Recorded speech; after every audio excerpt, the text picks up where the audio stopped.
Hello everyone, this is Niketan here. तो कल हमारे सारे स्टूडेंट्स का एमबीए सीईटी वाले जितने भी स्टूडेंट्स हैं उन सारे स्टूडेंट का एग्जाम चालू होने जा रहा है, राइट। 9th 10th एंड 11 मार्च को ये फर्स्ट टाइम हो रहा है कि आप सब सारे स्टूडेंट का सीईटी 2 दिन की बजाय 3 दिन हो रहा है। दैट मीन्स कि मैक्सिमम स्टूडेंट्स इस साल सीईटी को बैठने वाले हैं, राइट। तो आई एम 100% श्योर कि सारे स्टूडेंट का प्रेशर अभी बढ़ गया होगा, राइट। पेपर कल जम्बर्ड आएगा, सेक्शन आएगा, इस तरीके से हम पेपर को फेस करेंगे। ये सारे टेंशन आपके दिमाग में अभी डांस कर रहे होंगे। तो आप लोगों को कुछ भी टेंशन लेने का नहीं है।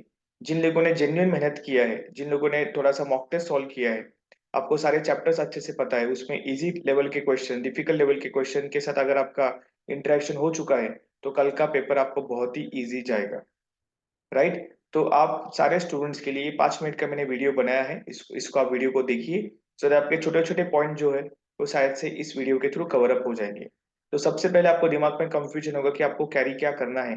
तो आपके जो हॉल टिकट आया है उसका कलर प्रिंट आउट या black and white print out आप कुछ भी कैरी कीजिए, नो टेंशन। पीछे के जो इंस्ट्रक्शन का पेज है उसका आपने कैरी किया नहीं किया कुछ सब कुछ चल जाता है। फिर आपको एक आईडी प्रूफ कैरी करना है, राइट। तो आईडी प्रूफ में ओरिजिनल आईडी चाहिए, college ID, Aadhaar card, PAN card, driving licence, जिसके ऊपर आपका फोटो है। जो भी आप प्रिंट आउट निकल रहे हैं उस प्रिंट आउट के ऊपर आपका एक फोटो आपको स्टिक करना है और उसके अक्रॉस दी साइन मारना है, राइट। तो फोटो पहले ही स्टिक करके लेके जाइए। फिर आपके साथ पेन एंड पेंसिल आप कैरी कीजिए। जैसे ही सीईटी के सेंटर में आप जब एंट्री करोगे तो रफ पेपर आपको वहां पे मिलेगा। आप खुद से रफ पेपर आप कैरी मत कीजिए, लेकिन by safer side 2-3 print out paper आपके बैग में आप रखे रखो। ओके। वॉच आप कैरी कर सकते हैं, लेकिन हर एक सेंटर के ऊपर ये डिपेंड होगा कि आपको वॉच अंदर लेके जाने को दे रहे कि नहीं। बट कैरी कीजिए, अगर एग्जामिनर बहुत ही स्ट्रिक्ट है, अगर उन्होंने ऑन द स्पॉट बोल दिया तो फिर उसको आप बैग में रख सकते हैं। आपके साथ एक पानी का एक बॉटल एंड माउथ फ्रेशनर आप कैरी कर सकते हैं। सेंटर में जैसे ही आप सेंटर पे एंट्री करोगे कल, तो जैसे ही अंदर करोगे तो एक बार वॉशरूम का यूज कीजिए। और आपका जो एग्जाम जब चालू होगा उसके एक 10-15 मिनट पहले वॉशरूम पे जाके आइए, सो दैट 2.5 घंटा आपको सर्वाइव करना है, राइट। तो इस प्रकार से ये सारी चीजों को लेके आप अपने सेंटर पे पहुंचोगे। तो जिन जिन लोगों का 9:15 को सेंटर आया है, it is my request to everyone कि आप 20 मिनट्स पहले ही उस स्पेसिफाइड टाइम के पहले पहुंच जाइए। और जिन लोगों का आफ्टरनून स्लॉट है वो भी 20 मिनट पहले पहुंच जाइए, राइट। तो this will give you a proper confidence कि आप वहां पे आप पहुंच रहे हो। बिकॉज आप घाई घाई में उस सेंटर पे पहुंचोगे तो it will be very difficult for you to get adjust with that particular environment. Okay. जैसे आप हॉल में एंट्री करोगे आपके एग्जामिनेशन हॉल में, तो आपका लैपटॉप आप प्रॉपर चेक कीजिए, माउस प्रॉपरली चेक कीजिए, बिकॉज माउस के थ्रू ही आप सारे ऑप्शंस को सबमिट करने वाले हो। इसके लिए वहां पे आपका बहुत बड़ा फ्रेंड होने वाला है माउस। तो माउस को प्रॉपरली चेक कीजिए, आपके चेयर को प्रॉपरली चेक कीजिए कि उस चेयर के ऊपर आप प्रॉपरली बैठ सकते हैं कि नहीं, वो आपका वेट प्रॉपरली बैलेंस कर रहा है कि नहीं। बिकॉज चेयर अगर प्रॉपर होगा वहां पे आप अच्छे से बैठ सकते हो, तो आप कंफर्टेबली 2.5 घंटा पेपर दे सकते हैं। रफ शीट कैरी कीजिए, अगर वो आपको परमिशन देता है बंदा, राइट। तो परमिशन अगर आपको देता है तो उसके ऊपर आप A to Z small A to Z, उसका नंबरिंग और उल्टा नंबरिंग 26 to 1, 1 to 26, 1 to 20 के स्क्वायर एंड क्यूब्स 1 to 15 के लिख के रखिए, राइट। प्रॉपरली आपके टेबल पे आईडी प्रूफ आप रेडी रखिए, सो दैट जैसे एग्जामिनर आएगा he will not disturb you, he will check your ID proof and just आपको आगे जाने को देगा। और मोबाइल स्विच ऑफ करके आपके बैग में रख दीजिए, राइट। तो जैसे ही कल आप पेपर ओपन करोगे पेपर आपको इस तरीके से दिखेगा, राइट। तो जहाँ पे आपको सामने जो कलर कॉम्बिनेशन है देखो, आपको इसी तरीके से क्वेश्चन दिखाई देगा। तो यहाँ पे आपको I have read all the instruction, इसके ऊपर आपको टिक करना है, right. And I am ready to log in, इसके ऊपर आपको आगे जाके क्लिक करना है। ओके। तो ये आप सब करोगे। उसके बाद आप देख सकते हैं इस प्रकार से आपको कल क्वेश्चन दिखेगा। तो कल अगर सेक्शनल फॉर्मेट अगर आपका आ गया, सेक्शनल फॉर्मेट, राइट, तो आपको 4 सेक्शन दिखेंगे जिसमें आपका लॉजिकल रीजनिंग है, एब्स्ट्रैक्ट रीजनिंग है, वर्बल एबिलिटी है एंड कॉन्ट्स है, राइट। तो सेक्शन के हिसाब से जो भी आपका स्ट्रॉन्ग सेक्शन है आप उसको चालू कर दीजिए एंड जो आपने टाइम स्ट्रेटेजी बनाया है उस हिसाब से पेपर को कंप्लीट कीजिए। जैसे जैसे आप पेपर को देख रहे हैं आपका आईज यहाँ पे टाइमर के ऊपर भी होना चाहिए, क्योंकि टाइम के हिसाब से प्रॉपर स्ट्रेटेजी को वर्किंग करते हुए आप अपने पेपर को कंप्लीट कीजिए। तो कल वही बंदा जीतेगा कि जो आपके अपने टाइम को उसने प्रॉपरली मैनेज किया है और सारे सेक्शन के 200 के 200 क्वेश्चन को उसने प्रॉपरली ग्लांस किया है।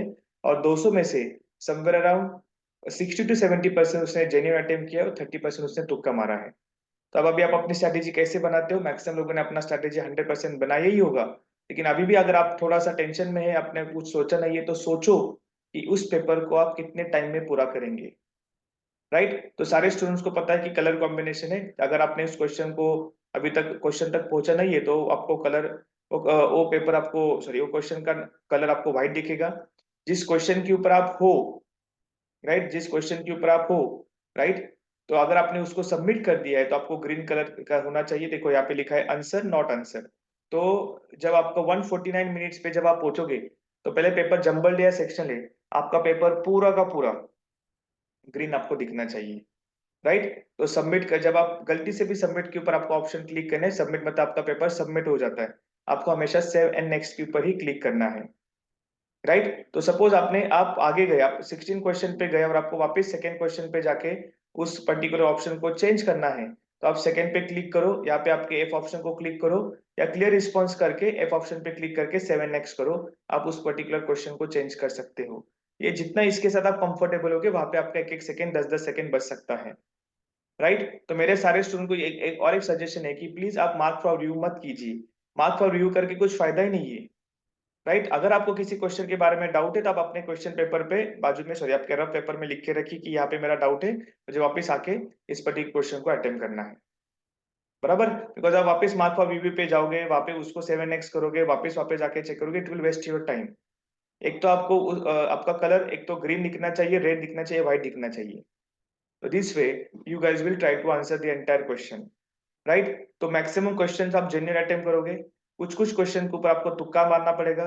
तो तुक्का के ऊपर आपको यही स्ट्रैटेजी होगी कि आपको दो प्रकार से सोचना है। जो भी क्वेश्चन आपके सामने आ रहा है वो अगर आपके स्ट्रॉन्ग एरिया से है तो डेफिनेटली आपको तुक्का नहीं मारने का है, आप उस क्वेश्चन को सॉल्व करोगे। लेकिन वो चैप्टर आपके मैथ्स लॉजिक और वर्बल के डिफिकल्ट चैप्टर में से है कि जहाँ पे आपको सॉल्व करने के लिए टाइम वेस्ट नहीं करना है, तो तब आपका माइंड बोलेगा कि आपको तुक्का मारना है। तो तुक्का भी आप दो प्रकार से मारोगे। तो दो प्रकार का तुक्का मतलब पहला है कि आप डायरेक्टली रैंडमली तुक्का मारोगे, मतलब विदाउट थिंकिंग एनीथिंग, राइट। और दूसरा स्ट्रेटेजी होगा कि आप थोड़ा सा सोच समझ के तुक्का मारोगे, राइट। तो यहाँ पे हमने देखा है जैसा आरसी है, अपोजिट मीनिंग है। अगर आपको नहीं समझ में आ रहा तो straight for you go for तुक्का। लॉजिक में पजल्स अगर 5 मिनट में क्रैकेबल नहीं हो रहा है तो गो फॉर तुक्का। इनपुट आउटपुट का लॉजिक समझ में नहीं आ रहा है, कोडिंग डिकोडिंग में चाइनीज कोडिंग डिकोडिंग है, नहीं समझ में आ रहा है, गो फॉर तुक्का। क्रिटिकल रीजनिंग में अगर एक्सट्रीम सिचुएशन दिया है, राइट, देन गो फॉर तुक्का। तुक्का मारते हो cannot be determine either one और टू, इस पर्टिकुलर ऑप्शंस को इग्नोर मत कीजिए। एब्स्ट्रैक्ट रीजनिंग के ऊपर डायरेक्टली तुक्का मत जाइए, थोड़ा सा देखिए, कुछ तो सिमिलर पॉइंट्स आपको दिखेंगे। कहाँ से आप दो तीन पॉइंट्स को ध्यान में रखते हुए आप 5 ऑप्शन में से एक ऑप्शन जो ऑड मैन आउट है उसको पहचान सकते हैं। तो मेरा सजेशन आप सारे स्टूडेंट्स को यही होगा कि एब्स्ट्रैक्ट रीजनिंग में डायरेक्टली तुक्का के ऊपर मत जाइए, थोड़ा सा 1 सेकंड 10 सेकंड उसके ऊपर इन्वेस्ट करके आप आगे का डिसीजन लीजिए। और अगर सपोज आपको डायरेक्ट तुक्का मारने का प्लानिंग अगर आपका हो चुका है, टाइम ही आपके पास नहीं है, तो बहुत सारे स्टूडेंट को आदत होती है कि एबीसीडी एबीसीडी एबीसीडी। तो मेरा सजेशन होगा एबीसीडी करने के बजाय आप अगर आप पूरा 20-25 क्वेश्चन ए को मार्क पूरा ए मार्क कर दीजिए, या पूरा बी मार्क कर दीजिए, या पूरा सी मार्क कर दीजिए। ऐसा क्यों? तो एक एक आपको ध्यान में रखने का है। तो सपोज आपने फर्स्ट टू 100 क्वेश्चन अगर जेन्युइन अटेम्प्ट किया है और उसमें अपने जेन्युइन अटेम्प्ट के थ्रू पता चल रहा है कि आपने मैक्सिमम टाइम ए एंड सी को टिक किया है मैक्सिमम टाइम, तो जब आप तुक्का मारोगे तब आप बी और डी का सहारा लीजिए, पूरा बी मार्क करो या पूरा डी मार्क करो। लेकिन फ्रॉम लास्ट 1 आवर या 1 आवर 30 मिनट्स आपने मैक्सिमम टाइम डी और सी को क्रैक अगर किया है या ए को क्रैक किया है, तो आपका माइंड वहां पे बोलना चाहिए कि आप बी के ऊपर पूरा बी के ऊपर तुक्का मार के आएंगे। बिकॉज पेपर का ऑप्शन भी अगर आप देखोगे तो ये इक्वली डिस्ट्रीब्यूटेड ऑप्शंस होते हैं, राइट। तो this way you guys can go for तुक्का, बिकॉज कल के पेपर में जेन्युइन अटेम्प्ट के साथ आप कितना जेन्युइनली सोच समझ के तुक्का मारते हो, तो आपका एक एक मार्क बढ़ने में अगर सक्सेसफुल हो गया तो आपके मार्क्स प्रॉपर लेवल पे जाएंगे, राइट। तो कल अगर आपका सेक्शनल पेपर आ जाता है, सेक्शनल, तो सेक्शनल पेपर के लिए मेरा हमेशा सजेशन लोगों को यही होता है कि आप वर्बल 30 मिनट्स को पहले खत्म करके 50 क्वेश्चन उसको सॉल्व कर दीजिए। 15 मिनट में 15 क्वेश्चन, लॉजिकल रीजनिंग को आप 60 मिनट में 75 क्वेश्चन, कॉन्स को आप 25 मिनट में 50 क्वेश्चन सॉल्व करने की कोशिश कीजिए। और लास्ट के 20 मिनट में अपने जितने भी क्वेश्चन यहाँ पे आपको डिफिकल्ट लग रहे थे नहीं सॉल्व करने को, या आपको तुक्का मारना है, और 20 मिनट आप equally verbal abstract reasoning logical reasoning में कॉन्ट्रीब्यूट कर सकते हो, राइट। लेकिन कल अगर आपका पेपर जंबल्ड आता है तो फिर जंबल फॉर्मेट में आप 30 मिनट्स में 40 क्वेश्चन, 30 मिनट्स में 40 क्वेश्चन, ऐसा एक टाइम लिमिट रखिए, तो दैट 150 मिनट में आप 200 क्वेश्चन को देख के आप आगे जा सकते हैं।